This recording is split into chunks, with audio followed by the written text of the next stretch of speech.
For anyone that doesn't live under a rock, the announcement trailer for the Recode was just released. Well, what does that mean? I think personally, and this is me alone saying that I think the Recode is about to drop.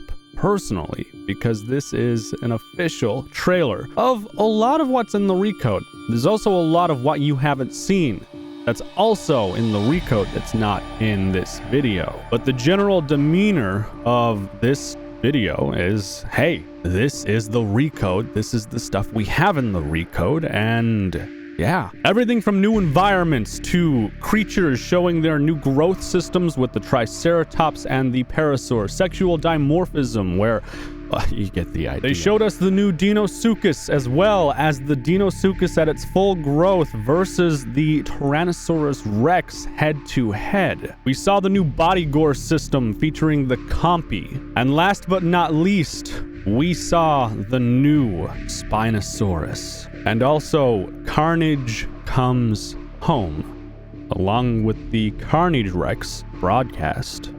What we're gonna do is take a look at this trailer in depth and look at, I basically have a cheat sheet, okay, but it's okay.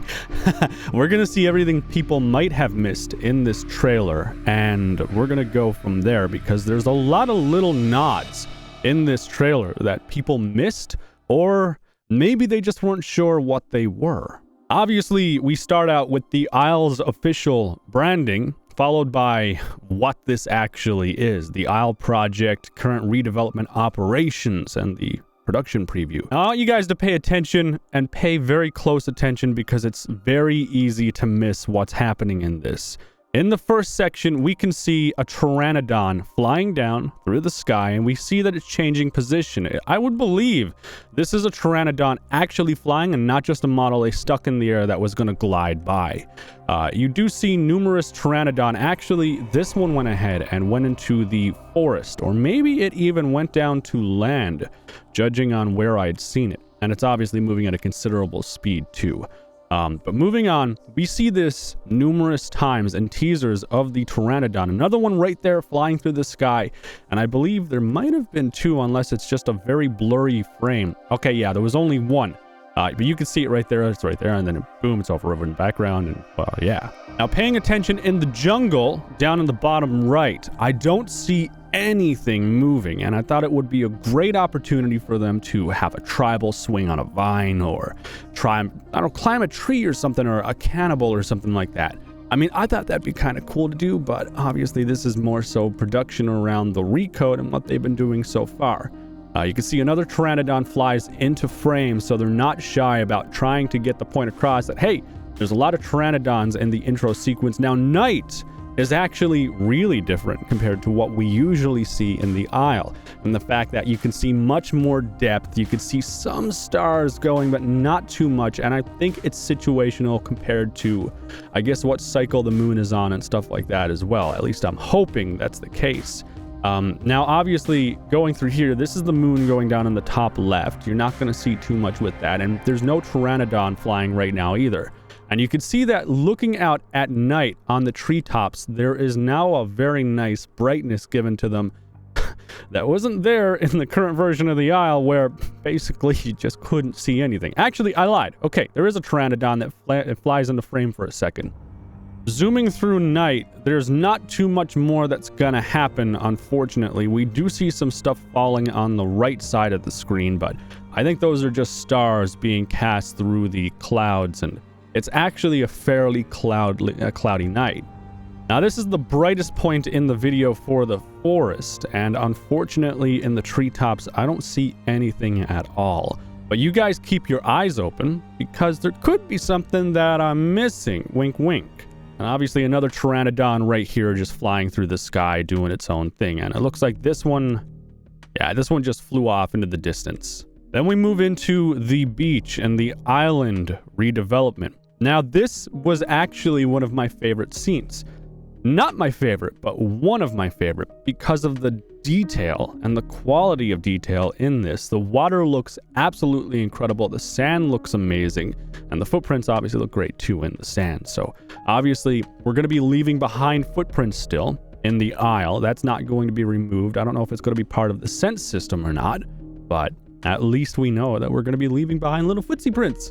Again, another scene opens up. Now, I feel like this scene is homage to the starting sequence of one of the Jurassic Parks. I can't remember what one it was, but remember the little girl on the beach and it opened up on a beach kind of like this? I feel like this may have been an homage to that, or maybe intentional or not. I don't know, but obviously you can see in the background too, they're not pteranodon, they're just birds, seagulls or something just flying around, so it's nothing too crazy. As far as the background in the forest, unfortunately, there is nothing there just yet, unless you count the rock in the middle of the screen pretty much. People thought that was an Anki. I don't think it's an Anki. I'm pretty sure it's literally just a rock. We've got a much better overview right now of what's happening and what's going on in this scene. I don't really see too much happening. In the bottom middle of the screen, it seems like there's either a rock or a dibble body there, but I'm pretty sure it's just a rock, and otherwise there's nothing else. I feel like this scene would have been great to have like cannibals or a tribal or something, or some kind of just teaser, you know, cave art or something like that. That would have been cool. Moving on further, now there is some stuff in this you need to pay attention to. The Grasslands, and they actually reveal a feature people have wanted for a long time. And I had a feeling this was coming because I had a conversation with Don about it, but I'm gonna tell you about that conversation in a bit. So we can see, moving up, we've got some stegos. Now, don't worry, because I'm pretty sure there's only stegos and one other creature here. You can see there's 2, 3, 4, 5, 6, there's just several stegos here. And they're kind of just doing their own thing. Now, this is where it gets interesting because they added in a little teaser. In the bottom left, we can see what appears to be either a Suco, Cerrado, or Utah. I don't think it's a Utah though, and I can't really make out its shape too well. I feel like this, it's a large predator, larger than a Utah, given the scale of the stego next to it. Oh boy, that's gonna be a hard one. Nothing else in the scene though, but a lot of different dinosaurs just grazing and doing their own thing. Now, interesting part of this, I don't know if these are people playing as them and just developers, you know, making this mock-up, or if it's AI. I don't know. Then we move into the stego, obviously, and it's grazing. Now, in this scene, again, there's not really too much to see. I'm looking around in the background, and I have looked around in the background, and there's not really much happening, unfortunately. Now, this scene has a lot of hidden treasure, and a lot of people missed what was happening in this, and there's something I have to say about it that I don't think you're gonna agree with. Again, though, great chance to have a tribal or a cannibal hanging down from the rope. There's nothing right now in this scene. Now, as we approach the forest floor, you're gonna see in the center, bottom center, there is a creature right here, a little guy. It's a tiny little guy. I don't know if it's an oro or if it's a dryo. I'm not sure. To me, it looks like a dryo. It moves like a dryo, but at the same time, it moves like an oro. So that's kind of hard to differentiate. To me, I would say that is a... I'm not sure. I'm going to say dryo, given the body shape. I'm pretty sure that might be a dryo. Now, something else that's in here that people looked over. If you look in the bottom left, you see two figures barely moving around. Now, to me, and people are going to disagree with this, I know. To me, these are baby brachy because you can see the long neck right here, oddly long neck. You can see that prominent bump on its head right there as well. You can see that it is quadrupedal. There are 4 limbs right here. And that's just how I see it. And there's one right here sitting down too. I strongly believe those are baby brachyes. I could be wrong. I don't know how big a baby brachy should be, but I do feel that that is the case there. So let me know what you think down below in the comment section, because I think that's a high point of contention and what people are going to disagree with that I've said. And people disagree with a lot of what I say. Now, moving into this, you can see in the background, there's I think a brachy. I believe this looks like a brachy, or it might be something else. Maybe the puerta. No, I think it's a brachy. I see a little bit of a lump on its head. And we move into the suco as well, being able to fish. And we can actually see some of the fish under the water. Now, people said in this scene, there was a titanoboa that could be seen swimming through the water. Down right here, you see where this fish is?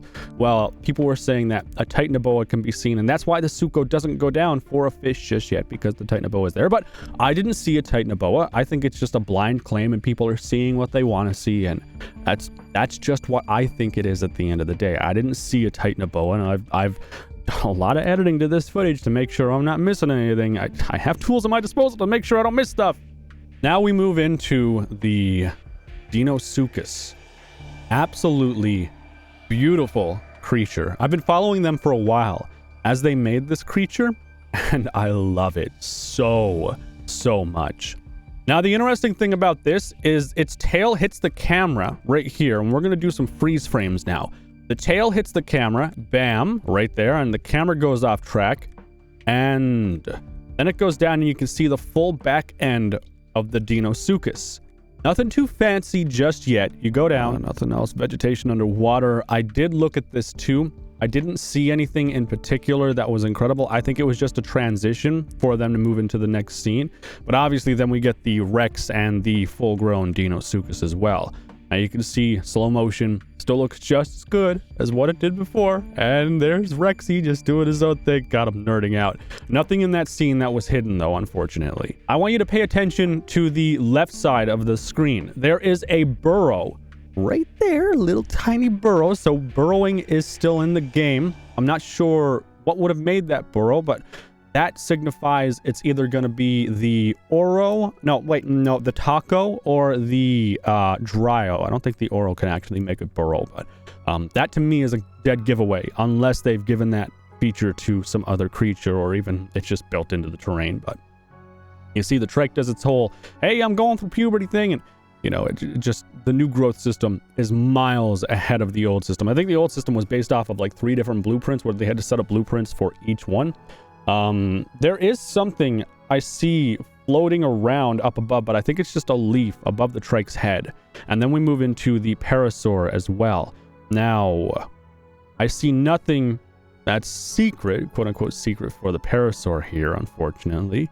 Not even pteranodons flying around in the background. Obviously, he grows up, and then you can see the sexual dimorphism and just how these creatures signify their genders, and, well, that's pretty much that. And then they move down to the adorable little babies down right there. Oh, they're so cute. Now, one thing I do want to make note of, real quick, is collision. They're not phased or, like, passing through that nest. They're literally laying on top of it. So there's a better collision system in play here, I feel. I don't think that's just some camera trickery. I think that's an actual... Because the IK system on the one on the bottom right here is actually kicking into gear, I feel, and actually registering that there's a physical object underneath it. Obviously, we have the compies in the background.